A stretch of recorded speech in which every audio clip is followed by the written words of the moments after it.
em 1 Coríntios capítulo 11, primeira carta aos Coríntios, capítulo 11, nós leremos do verso 23 ao verso 26. Primeira carta aos Coríntios, capítulo 11, do verso 23 ao verso 26. Diz assim a palavra do Senhor: porque eu recebi do Senhor que também lhes entreguei, que o Senhor Jesus, na noite em que foi traído, pegou um pão e, tendo dado graças, o partiu e disse: isto é o meu corpo que é dado por vocês, façam isso em memória de mim. Do mesmo modo, depois da ceia, pegou também o cálice, dizendo: este cálice é a nova aliança no meu sangue, façam isso todas as vezes que beberem em memória de mim.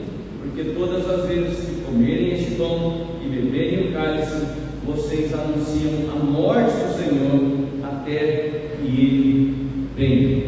Vamos orar. Senhor Deus, essa é a tua palavra, que através dos séculos tem sido preservada a tua igreja, Senhor Deus, ao teu povo, para a anunciação, Deus, para a proclamação do teu evangelho e transformação de vidas. Agora pedimos ao Senhor, alimente-nos em nome de Jesus Cristo. Amém. Meus irmãos, há uma beleza singular e um revigoramento quando são aplicados na Igreja de Cristo os sacramentos. Na Igreja Presbiteriana do Brasil, nós temos dois sacramentos. O primeiro sacramento é o batismo e o segundo sacramento é a Santa Ceia, ou a Ceia do Senhor. No batismo é um momento de alegria, porque nós estamos celebrando alguém que está confessando ao Senhor como seu Salvador, ou a família que está apresentando seu filho e assumindo um compromisso com Deus diante do Senhor, de ensinar o seu filho o caminho que deve andar, sua filha o caminho que deve andar, e mais à frente essa criança vai fazer na Igreja Presbiteriana a sua profissão de fé. Ou quando alguém tem um encontro com Cristo, faz o batismo. Isso é um sacramento, que é uma ordenança de Jesus. Jesus deu essa ordem: que todo aquele que confessasse Ele como Senhor, todo aquele que entregasse sua vida, confessasse Ele como Salvador, deveria ser batizado. E a outra ordem é que a igreja ministre e celebre a ceia. Então, tanto Agostinho de Hipona como depois João Calvino vem dizer que os sacramentos, tanto o batismo quanto a ceia, são a palavra visível, ou seja, Deus nos deu a sua palavra revelada, como nós lemos, ouvimos, mas ao mesmo tempo, Deus é tão pedagógico. Se a gente for trabalhar com criança, por exemplo, não adianta nós ficarmos falando para a criança, correto? Para a criança a gente tem que trabalhar com a área lúdica. Você tem que ter brinquedo para falar com a criança, você tem que ter desenho para falar com a criança, você tem que ter uma dinâmica para falar com a criança, porque é pedagógico. O psicólogo infantil, ele vai trabalhar com a parte lúdica. E Deus entende que nós também necessitamos de pedagogia para aprender o seu sacramento. Então, além de pregar, de ouvir, Deus diz que é necessário que seja palpável o sacramento. Então, Ele nos dá a ceia por meio do pão, do vinho, e o batismo por meio da água. A água é só um símbolo. A água é água, não é a quantidade de água, mas ela é um símbolo externo de um acontecimento interno. Eu creio que o Espírito Santo desceu sobre a minha vida quando eu confessei o Senhor. E a água é justamente esse símbolo externo de algo que já aconteceu internamente. A ceia é a mesma coisa. O pão é pão. Nós não cremos na transubstanciação, ou seja, que os elementos se transformam em carne de verdade e sangue de verdade. Nós não cremos assim. O pão continua sendo pão. Você pode mastigar, viu, meu irmão? Quando você receber a ceia, pode mastigar o pão. Você não está mastigando a carne de Jesus. Você pode tomar um suco. Antigamente servia esse vinho de verdade. É um vinho específico, um álcool, mas por conta de alcoolismo, preservar os irmãos que já tiveram essa luta. Então nós usamos o suco. Pode tomar o suco, ele não vai se transformar em sangue. Da mesma maneira, nós não cremos que a presença de Jesus está dentro dos elementos, a consubstanciação. Não, nós cremos que os elementos são elementos, mas a presença de Cristo está real, viva e poderosa na comunhão dos santos. Por isso é tão especial esse momento. A ceia do Senhor é aquele momento especial na vida da igreja, porque a ceia nos puxa-nos pela mão de volta à aliança redentora em Cristo. É o momento que nos traz isso. Por que eu estou tomando a ceia? Eu estou tomando a ceia porque eu estou trazendo uma memória. Ela me leva de volta aquilo que Cristo fez por mim, a maneira como que Cristo me alcançou, o impacto que Ele causou no meu coração. É um momento sagrado que nos faz refletir 3 realidades que nós vamos meditar nessa noite. A primeira é a memória da libertação, a memória da cura espiritual. Segundo, é a graça que nutre, é a graça que alimenta. E terceiro, a esperança que sustenta. Essas três mensagens estão presentes na Bíblia. Para compreendermos um pouco o que acabamos de ler, o apóstolo Paulo escreve essa carta aos Coríntios. Primeiro, nós precisamos olhar que, infelizmente, essa igreja carecia de maturidade espiritual. Uma igreja que foi plantada, foi evangelizada pelo apóstolo, mas uma igreja de um coração difícil. Uma igreja que já no capítulo 1, Paulo já está falando de divisão entre a igreja. Alguns diziam: eu sou de Paulo, outros: eu sou de Apolo. E aqueles que se sentiam mais santos diziam: eu sou de Cristo, eu sou de Pedro. E Paulo está dizendo: olha, se tem uma coisa que não pode existir dentro da igreja, divisão. Até mesmo Jesus disse que um reino dividido não subsiste. Uma casa dividida não permanece em pé. E aí então o apóstolo escreve e ele vai tratando situações de imoralidade, situações de sectarismo, situações de uma igreja imatura espiritual que não pode ser alimentada com coisas espirituais porque não consegue discernir espiritualmente. E quando ele chega no capítulo 11, ele vai tratar da ceia do Senhor. Um problema estava acontecendo nessa igreja.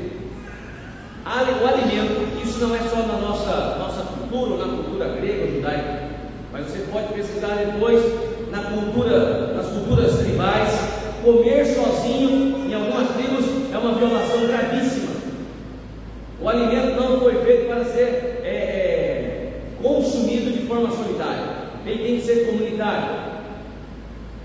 Há uma história de um missionário que chega e ele não sabia ainda como que ele se portaria, então ele se afasta para o rio e ele vai se alimentar.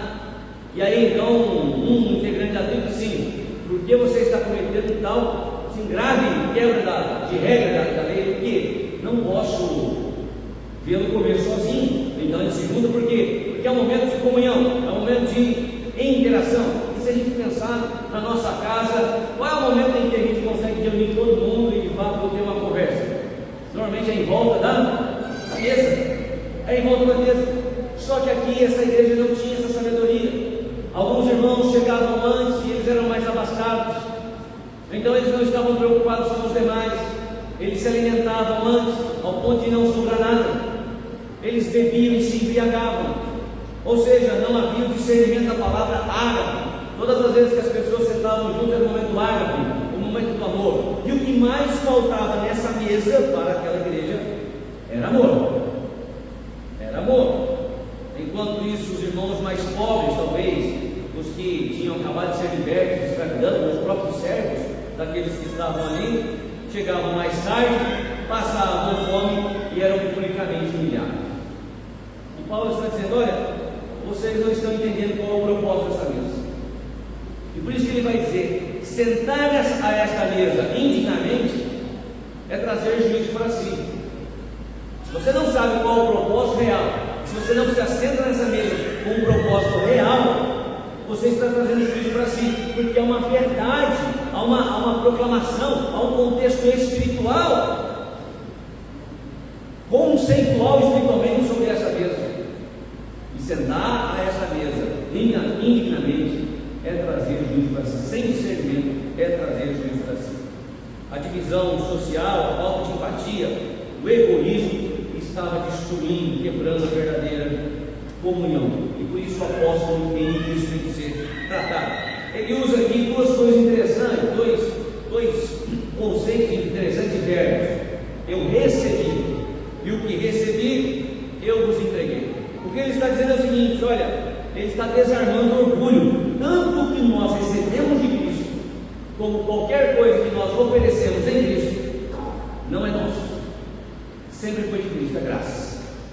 Então, se você, para aqueles cristãos, para aqueles irmãos, vocês estão vindo à igreja achando que vocês são são especiais, mais do que outros, que vocês podem comer primeiro, que vocês podem se esbanjar e deixar as outras pessoas em falta, entenda o seguinte: graça é graça. Você é tão miserável quanto aquele que você está deixando fome. Aliás, a sua atitude pode ser mais miserável em não ter consideração àquele que vai ficar com fome. Porque eu digo, tanto que eu recebi quanto que eu ofereço, não vem de mim. Eu sou apóstolo, mas eu não sou melhor que você.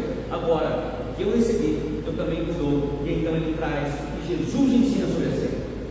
Na noite que Jesus foi traído, e aí nós poderíamos dizer: você serviria pessoas que você sabe que vão te trair. Você convida algumas pessoas para fazer um jantar na sua casa, e aí então essas pessoas estão para chegar, você está aguardando, a mesa está pronta, e alguém entra e diz assim: olha, as pessoas que estão na sua casa jantar hoje, elas vão te abandonar, elas não vão ser fiéis a você, elas não serão leais. E você desliga o telefone e as pessoas começam a chegar. E aí, esse jantar vai sair ou não vai? O que você colocará como tempero nessa comida? Chupinho? É interessante que Jesus sabia que seria traído, Jesus sabia que seria abandonado, Jesus sabia que, mesmo fazendo promessa, não, Senhor, eu vou contigo até o final, que não iria. Mesmo assim, o Senhor Jesus serviu, foi fiel à obediência ao Pai, por amor a nós, mesmo sabendo que nós o trairíamos. Então diz, na noite em que ele foi traído, e aí na noite em que ele foi traído, ele tomou o pão e tendo dado graças, e aí o Senhor Jesus diz: façam isso em memória de mim.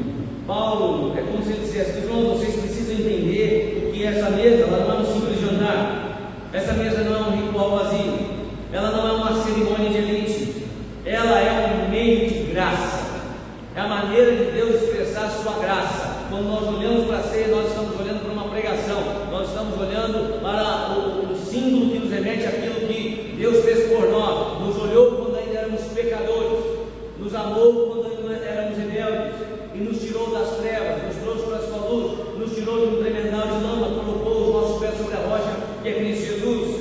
É um meio de graça, é um meio pelo qual Cristo nos deixou uma pregação poderosa e silenciosa. Porque para o cristão, só o fato de ele entrar ali e ver essa mesa, ele já sabe, um cristão verdadeiro, ele sabe o que essa mesa está pregando.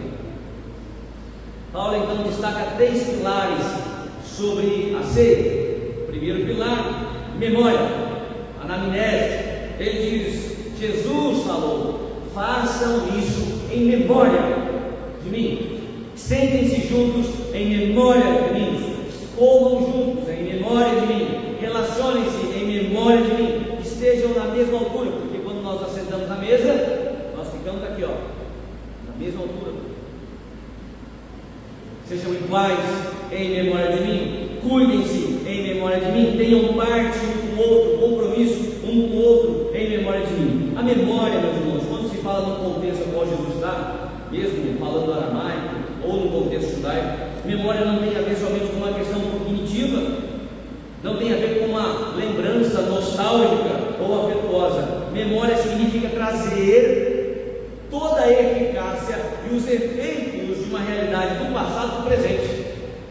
Então, quando Jesus fala, façam em memória de mim, tragam tudo o que vocês entenderem do Evangelho que aconteceu no passado, mas que é vivo no presente, tragam para esse momento.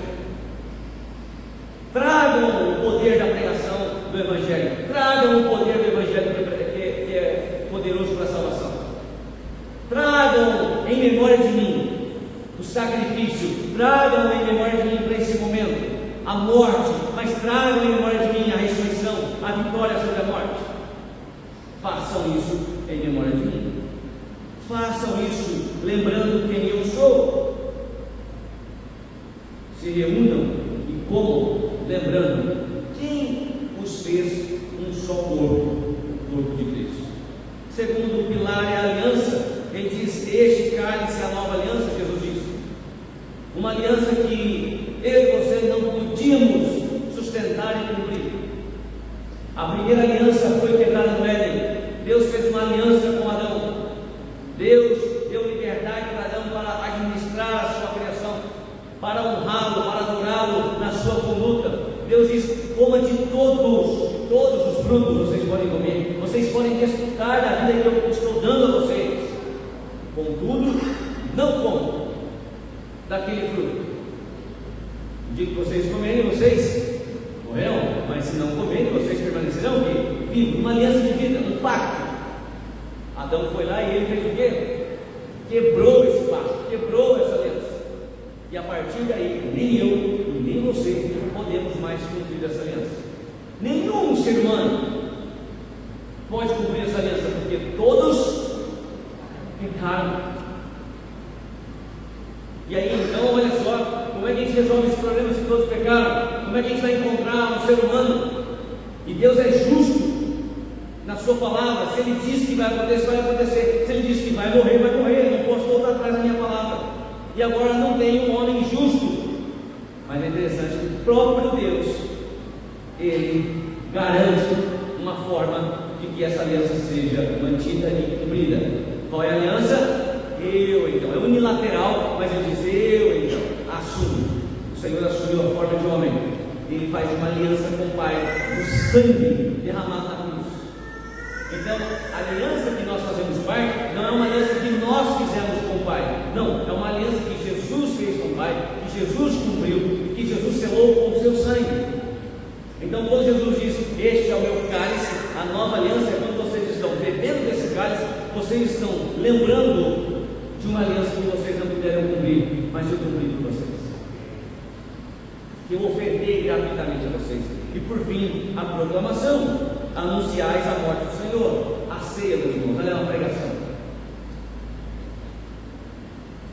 Ela pode sim ser uma pregação evangelística, claro, porque quando nós ensinamos sobre a ceia, eu lembro que Valentina, quando tinha ali os seus 5 anos, 2015, 5 anos, nós entramos uma vez no ônibus saindo da escola, era chuva, estava chovendo em São Paulo, e em São Paulo garoou, a cidade para. Então a gente sabia que aqueles 3 km, 4 km que faltavam ia levar mais ou menos 1h30 para a gente percorrer, ali de Brigadeiro e Paulista, Avenida Paulista.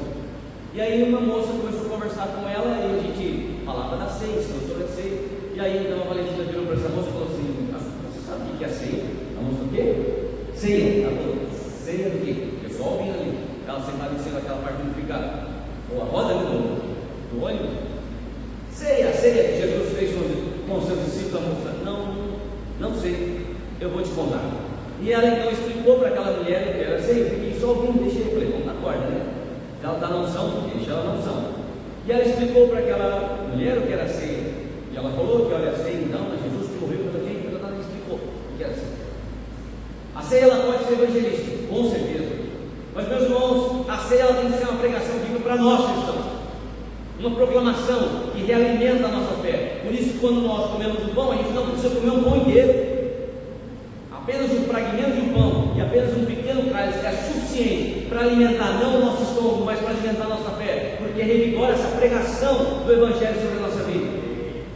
Por isso, o significado real aqui na mesa do Senhor é a gente entender que a Santa Ceia, que essa ceia, ela é o centro gravitacional da Igreja de Cristo. É o lugar exato onde o passado, a cruz, onde o presente, a comunhão do Espírito Santo sobre a igreja e também o futuro, que é a segunda vinda, se encontram no mesmo momento, no mesmo lugar. Falamos no passado de uma ação perfeita de Cristo. Nós louvamos o Senhor pela sua obra na cruz. Nós louvamos ao Senhor pelo Espírito Santo dele que está aqui hoje, nos unindo em um só corpo. E nós louvamos ao Senhor porque Ele voltará. Nós não estamos celebrando um corpo morto, nós estamos celebrando uma presença viva, ressurreta. Por isso, rapidamente, porque eu estou ansioso para tomar dessa ceia, eu quero falar sobre 3 benefícios de nós compreendermos e desfrutarmos da ceia. Primeiramente, como eu falei lá no começo, a ceia é uma memória de libertação. Às vezes a gente vê, né, alguns momentos na igreja, nos cultos, ouve anúncios, venha para o culto de libertação.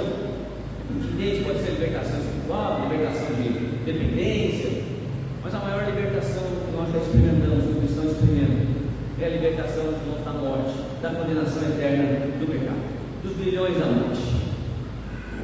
E quando nós olhamos para a ceia, Cristo diz: comam e façam isso em memória de mim. Meus irmãos, nós sofremos de um grande problema, que é contraponto a todo momento. Nós temos a facilidade de lembrar aquilo que a gente não deveria lembrar. A gente lembra mágoas, a gente lembra de rancor, a gente lembra das nossas culpas, a gente fica lembrando toda hora, remoendo que eu errei, eu podia ter feito assim, podia ter feito assado, se eu não tivesse feito assim. Nós ficamos a todo momento, como psicanalista eu digo, né? O inconsciente a toda hora está nos acusando do nosso passado. Mas tem coisas do passado que a gente não lembra, a gente esquece. A gente esquece da graça de Deus, a gente esquece da misericórdia do Senhor, a gente esquece do poder do Senhor que quebra toda e qualquer maldição, a gente esquece do poder do Senhor que levou sobre si as nossas maldições, as nossas mazelas, a nossa condenação, e ficamos muitas vezes mais presos às culpas, mais presos ao passado do que nos libertamos nessa história e nessa verdade que é a libertação que Jesus nos deu em sua morte e sua ressurreição. Quando somos esmagados pelo peso de quem somos, do que fizemos, nós precisamos lembrar urgentemente quem Cristo foi por nós. Então às vezes você fica assim, meu Deus, que vergonha, eu fiz isso. Claro, o corar de vergonha tem que acontecer, está lá em Daniel capítulo 9. Mas uma vez que houve o corar de vergonha, uma vez que houve o arrependimento, uma vez que houve o perdão de Cristo Jesus sobre a sua vida, você não tem mais que ficar olhando para o passado com vergonha. Você tem que olhar para o passado, mas não o passado do seu pecado, mas o passado da morte e ressurreição de Jesus que venceu o seu pecado. Então quando nós olhamos para a ceia não é um momento de tristeza. E eu confesso que na adolescência ainda não tinha muito discernimento, fiz a profissão de fé, não tinha muito discernimento em relação à ceia. E aí a gente dava umas pisadas de bola durante a semana na escola, mal testemunho, e aí chegava a ceia, e eu dizia assim, se eu não tomar, o pastor vai olhar e falar assim, está impecável, o que aconteceu? Mas se eu tomar, e eu sei o que aconteceu essa semana, a gente tentava ali, né, rapidinho, Senhor, pedir perdão, aí o pão vinha, a hora que eu pegava o pão, parece que ele não descia, né? Ficava com a culpa, que discernimento errado. Meus irmãos, a ceia não é um momento para nós sentarmos na mesa com Jesus. Jesus não nos convida para sentar à mesa para ficar com medo dele. Jesus nos convida à mesa para celebrar, para comemorar. A ceia é um momento de alegria. Um momento de alegria que o nosso Salvador, ainda que sofreu, morreu, e nós poderíamos nos entristecer de vergonha porque alguém assumiu isso. Ele diz assim, eu não quero que vocês se entristeçam, eu quero que vocês lembrem disso com alegria. Então ao sentar à minha mesa, sentem para festejar. Sentem para celebrar, porque nós não estamos celebrando derrota, nós estamos celebrando vitória. A ceia do Senhor vem para curar a nossa mente.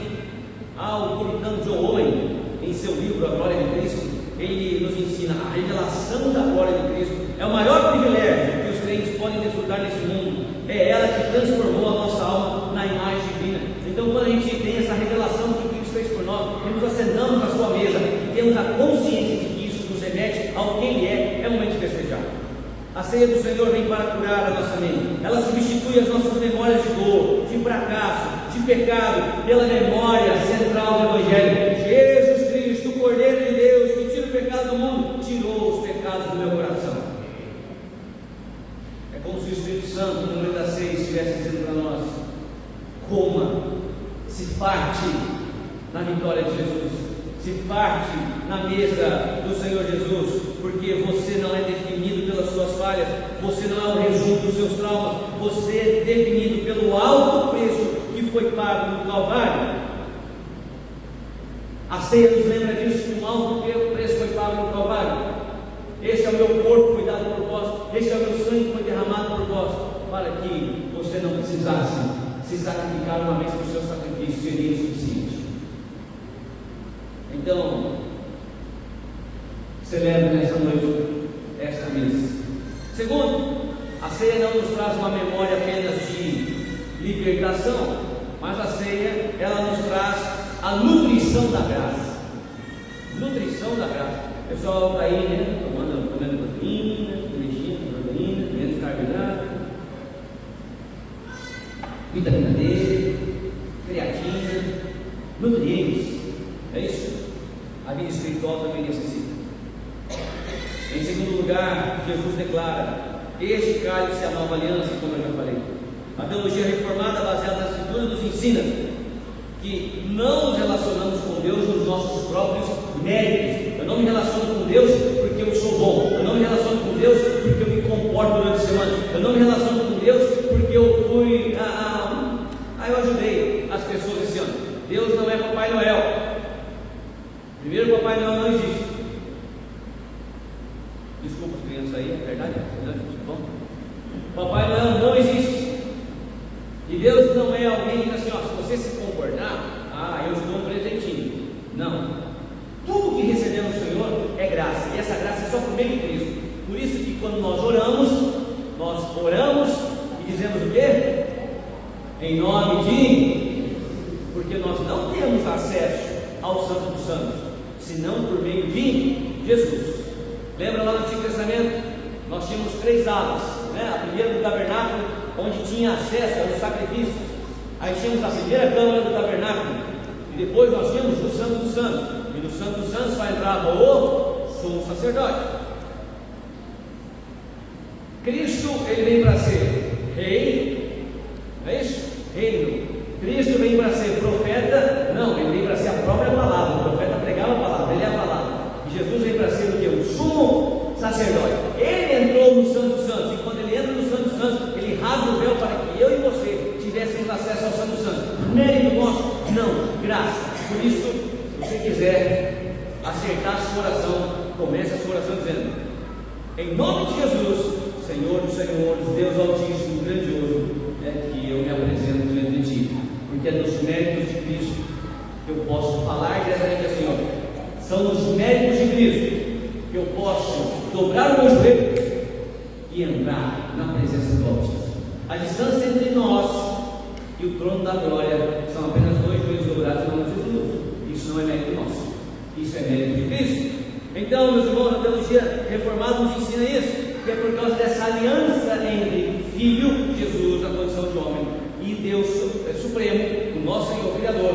É nessa aliança que nós temos acesso ao Santo Santo. O teólogo Herman Bavinck nos lembra algo maravilhoso. O teólogo reformado diz assim: na aliança, Deus não apenas exige obediência, Ele mesmo providencia a condição dessa aliança, o seu sangue. Então, ao nos aproximarmos da mesa, nós não estamos prestando homenagem, meus irmãos, a uma pessoa morta. Nós estamos aqui comungando, e Paulo vai falar isso na primeira carta dos Coríntios, no capítulo 1, que vocês tenham um pensamento concorde, que vocês pensem concordemente, que haja união entre vocês. Então nós estamos assentados aqui com um único propósito. Qual é o propósito? Exaltar o nome do Senhor, reconhecer a sua glória, reconhecer a sua graça, reconhecer que Ele é o nosso único Salvador, reconhecer que a ceia nos traz uma memória maravilhosa. Isso nos alimenta, nutre a graça. O que é nutrir a graça? É reconhecer que somente pela graça nós somos salvos. É reconhecer que não adianta nós termos lá 626 leis, que nunca foi conseguido cumprir essas leis. Não é a lei que nos salva. Artigo 121 do Código Penal diz o quê? Matar é crime. Ou seja, essa lei, ela não diz o seguinte: olha, se você matar, tem uma forma de resgatar você. Não, ela só diz: matar é crime e a pena é essa, ou vai ter agravante ou não vai ter. Então a lei só serve para quê? Para dizer o que é o crime e para dar a condenação. Então a lei, ela só servia para isso. Agora, Cristo Jesus não apenas cumpre a lei, mas Ele oferece a graça. Ele diz assim: há um meio de te livrar daquilo que a lei te condenou, e esse meio é o meu sangue que foi derramado por você. Então, quando nós olhamos para si, quando nós nos assentamos na mesa, nós estamos alimentando essa graça em nosso coração. Como afirmou Calvino, meus irmãos, ele diz assim: embora Cristo tenha subido ao céu, Ele se faz presente aqui na comunhão. Isso é graça. O Senhor está entre nós. Que gracioso é! Eu não mereço, eu não sou digno de estar na presença do Senhor do Altíssimo, mas Ele quis se fazer presente em minha vida, em sua vida. Assim como a oração perseverante rega, lembra do retiro espiritual, hein? Assim como a oração perseverante rega o jardim interior da nossa alma, a ceia do Senhor é o nutriente divino que fortalece as raízes da nossa fé. clareza é alimentar a fé, renovar a fé, é reafirmar convicções. Se você está fraco, tem se sentido fraco, cansado, com a alma ressecada, o convite não é para você melhorar e vir para a mesa. Jesus não está dizendo assim, ó, melhore e venha para a mesa. Jesus está dizendo, venha para a mesa, realimente a sua fé, realimente a graça, reafirme que você reconhece que eu te amei e amei incondicionalmente, e aceite sentar-se à minha mesa. Se você está forte, venha para reconhecer essa grandeza do amor.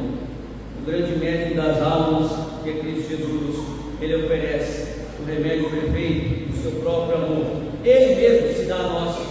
E aí nós olhamos então para aquela fratura que havia em 1 Coríntios. Paulo está dizendo, olha, está vendo esse pão que é dado por vós? Esse pão serve para ver comunhão, quando vocês entenderem que todos aqui foram alvos da graça e ninguém é melhor do que ninguém. Por fim, não apenas a memória da libertação, a ceia não é apenas a graça nutrida, mas ela é a esperança que sustenta. Olhamos para o passado.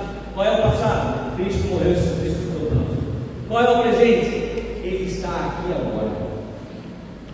Cristo Jesus está aqui agora, presente na sua igreja.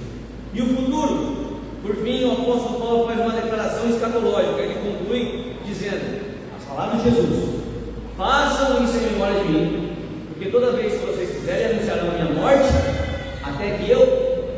Aí posso ouvir um glória a Deus aqui? Glória a Deus! Glória a Deus! Jesus está dizendo, olha, eu subi, mas enquanto vocês estiverem ceando, toda vez que vocês fizerem isso, vocês estarão anunciando que eu voltarei. É uma proclamação. Nós vivemos, meus irmãos, dias de crise, em meio a lutos incompreensíveis, a decepções humanas, problemas em família, fracassos retumbantes, angústias invisíveis dessa vida. Mas quando nós nos assentamos à mesa, nós somos encorajados, porque a nossa esperança não se limita ao luto que eu estou vivendo hoje, à dor que eu estou vivendo hoje, à decepção que eu estou vivendo. Não, a minha visão está na glória. Eu digo, Senhor, esse pedacinho de pão e esse pouquinho aqui, Senhor, é apenas um aperitivo do banquete para ver no céu. É para lá que eu estou olhando. O meu futuro está lá. Paulo, lá em 1 Coríntios aqui, capítulo 15, vai dizer: se a nossa esperança se resume nessa noite, nós somos os mais infelizes de todos. A ceia do Senhor, ela nos anuncia, ela nos promete que a qualquer momento, meus irmãos, pode ser hoje, ao final dessa pregação, pode ser quando nós estivermos indo para casa, pode ser de madrugada, nós vamos ouvir o toque da trombeta, e de leste a oeste, de oriente a ocidente, o céu se abrirá, e todo olho verá, todo joelho se dobrará, toda língua reconhecerá: Cristo Jesus é o Senhor, porque Ele prometeu. Então, todas as vezes que nós sentamos, nós estamos dizendo isso a qualquer momento: Cristo vai voltar, e eu creio nisso. Alguém disse que o cristão que não anseia a morte, no sentido não que ele deseja suicídio, mas o cristão que não anseia o final da sua vida para encontrar a Cristo, ou não anseia a volta de Cristo para encontrar a Cristo de todo jeito, ele nunca foi um cristão. Porque o maior anseio do cristão não está em nada nesse mundo. É claro que nós desejamos, e isso arde no nosso coração, ver almas para Jesus, saber que pessoas estão sendo libertas do inferno. Mas o nosso maior anseio deve ser qual? Estar com Cristo. Morrer para nós é lucro, não é isso? Então, meus irmãos, quando nós ceamos, nós estamos dizendo: a qualquer momento Ele virá. E a igreja não pode perder isso. Eu lembro dos cânticos, dos hinos, ali na década de... Ali, rapidinho, não vou falar não. Mas eles falavam muito sobre a volta de Cristo, e hoje não se fala mais sobre a volta de Cristo. As pessoas parecem que querem que Cristo se atrase porque elas têm um projeto de vida para realizar, porque elas ainda não compraram a sua casa, porque elas ainda não ficaram ricas, porque elas não atingiram ainda 1 milhão de seguidores. Cristo não pode voltar ainda. Depois de alcançar 1 milhão de seguidores, aí Jesus volta. Não, eu quero que Cristo volte logo. E porque eu quero que Cristo volte logo, o que eu faço? Eu quero pregar o Evangelho urgentemente para cumprir a ordem de Deus. Concluindo, Richard Baxter, meus irmãos, teólogo também, diz o seguinte, no seu livro Descanso Eterno dos Santos. Ele afirma que é exatamente contemplar o céu que dá ao crente força necessária para superar as aflições da terra. Quando eu contemplo a glória que virá, não se compara aos breves momentos de luta que eu enfrento. O que ele está dizendo, meus irmãos, é que o sofrimento não tem a última palavra na minha vida. Os meus pecados, o meu fracasso não tem a última palavra na minha vida.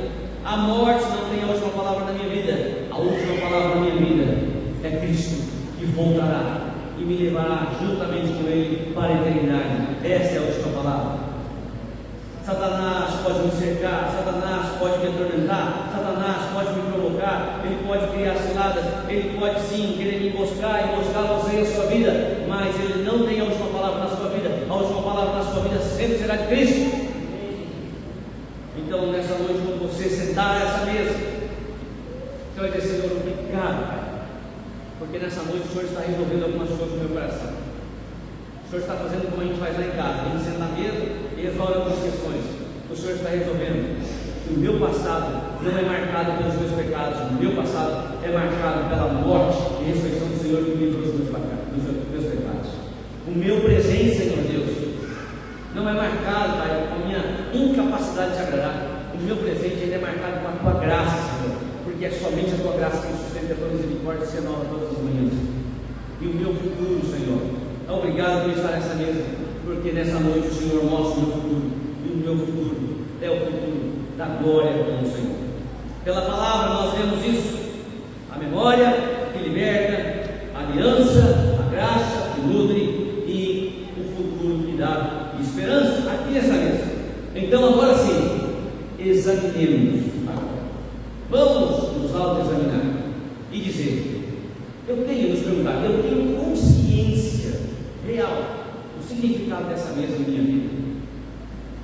Então, irmãos, se você tem consciência de que a graça te abençoou, Cristo te salvou, você está vivendo com o meu maneiro, comemore, celebre. Mas pastor, eu estou fraco. Está aqui, ó, proteína celestial, carboidrato do reino, vitamina D do Espírito Santo, tudo que você precisa. Sabe aquele comprimido centro? Está aqui, ó, o centro da glória. É aqui que você tem que renovar a sua aliança com Cristo, de entrega, de confissão. A mesa está posta, o Senhor convida: coma, alimente-se, nutre a sua alma em nome de Jesus, porque o Senhor se alegra com a sua presença na mesa dele por causa da sua graça. Amém.